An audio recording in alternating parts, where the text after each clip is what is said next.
네, 할렐루야. 사랑하는 성도님들, 우리가 오늘 묵상할 16장과 그리고 17장 초반의 말씀은 에브라임과 므낫세 지파가 요셉의 후손으로서 가나안 땅에서 받은 그 기업에 대해서 기록해 놓고 있습니다.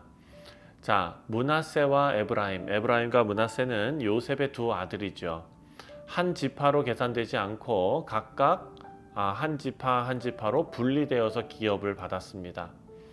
이 장면은 하나님께서 약속하신 축복을 성취하는 그 의미도 있지만, 그리고 그 하나님께서 주시는 그 복을 누리기 위해서 인간이 어떤 책임과 그리고 또 어떤 믿음을 가져야 하는가를 오늘 본문을 통해서 우리가 깨달을 수가 있습니다.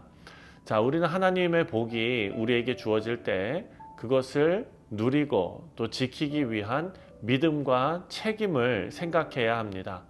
자, 오늘 말씀 통해서 하나님의 복을 우리가 어떻게 받아들이고 또 그 복이 하나님의 영광을 나타낼 수 있는 우리의 삶이 어떻게 변화받을 수 있는지, 또 어떻게 하나님 앞에 반응해야 하는지 함께 살펴보도록 하겠습니다.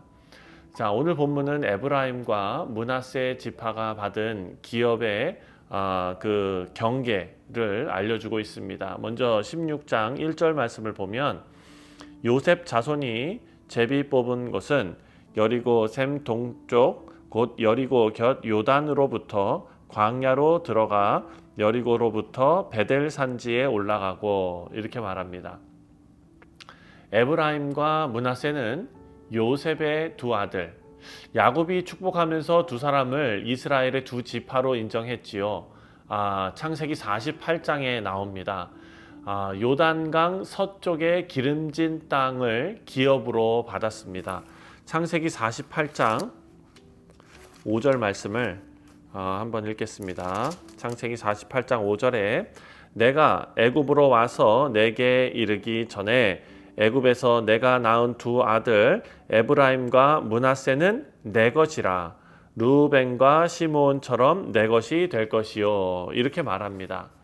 에브라임과 므낫세는 요셉의 두 아들인데 야곱이 축복하면서 두 사람을 이스라엘의 두 지파로 인정했던 것입니다. 자, 요셉의 후손이 받은 기업은 하나님께서 아브라함과 그리고 그 후손들에게 주신 어찌 보면은 언약이죠. 그 언약이 성취되는 모습입니다. 하나님께서는 하나님의 약속을 한치의 오차도 없이 이루십니다. 우리에게 하나님의 약속은 변하지 않고 반드시 이루어진다라는 신뢰를 오늘 본문 말씀에 이 야곱의 축복이 성취되는 과정을 보면서 우리가 다시 한번 마음속에 새기게 됩니다. 자, 요셉 자손은 가장 넓고 또 비옥한 땅을 받았습니다. 하지만 그만큼 그들에게는 더 큰 책임이 주어졌습니다. 우리도 마찬가지이죠. 하나님께서는 어떤 사람에게 더 큰 것을 맡기는 경우가 있습니다. 그것은 그가 잘나서가 아닙니다. 그에게 더 큰 책임이 주어진 것입니다. 하나님의 축복은 단지 소유를 위한 것이 아니라 하나님의 뜻을 이루기 위한 도구다라는 것을 우리는 꼭 기억해야 합니다.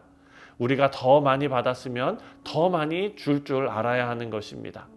우리가 받은 축복도 마찬가지이죠. 하나님께서 주신 모든 것을 통해서 하나님의 영광이 드러나야 될 줄 믿습니다.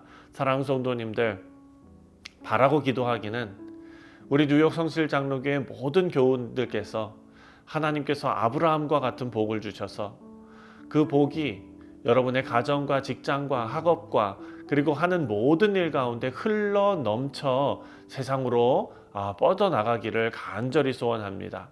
자, 오늘 본문은 에브라임 지파가 받은 기업의 경계를 자세하게 알려주고 있습니다. 먼저 5절 말씀인데요. 5절에 에브라임 자손이 그들의 가족대로 받은 지역은 이러하니라.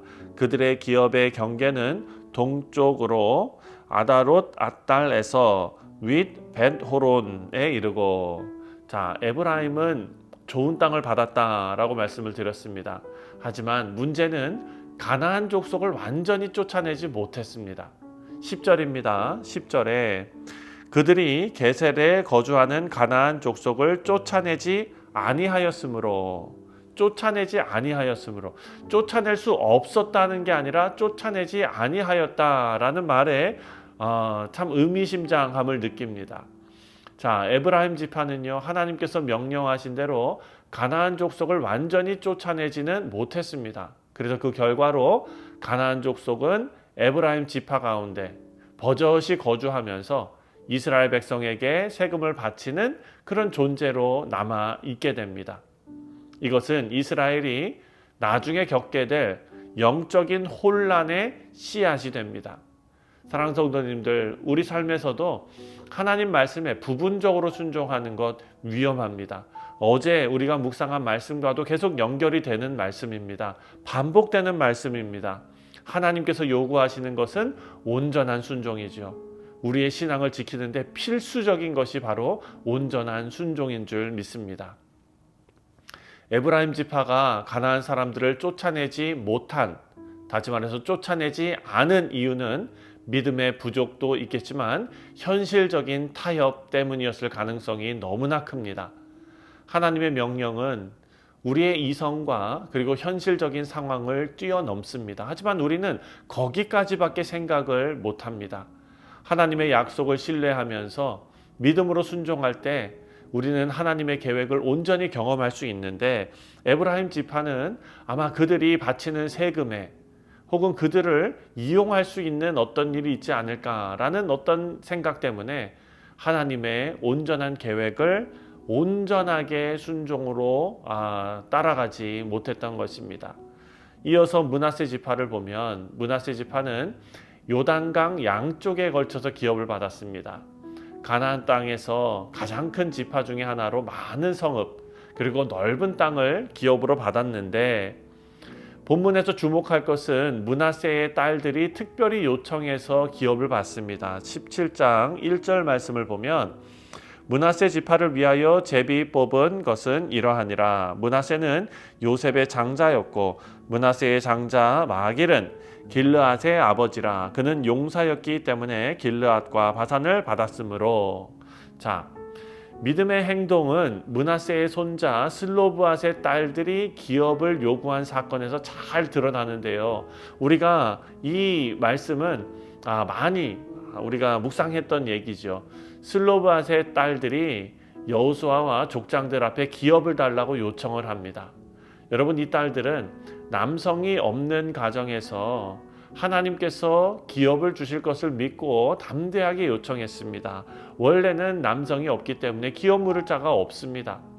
이는 하나님의 공의와 약속을 믿는 믿음의 표현으로 이 슬로브앗의 딸들이 여호수아 앞에 담대하게 나아간 것입니다. 하나님께서는 그 딸들의 요구를 들어주셨습니다. 하나님께서는 슬로브앗의 딸들의 요청을 다 받아들이시고 하나님의 복이 성별이나 조건에 제한되지 않고 하나님을 믿는 자들에게 열려 있다라는 것을 우리에게 알려주고 있습니다.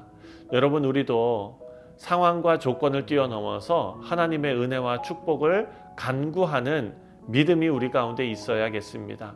하나님께서는 우리의 간구를 기뻐하십니다.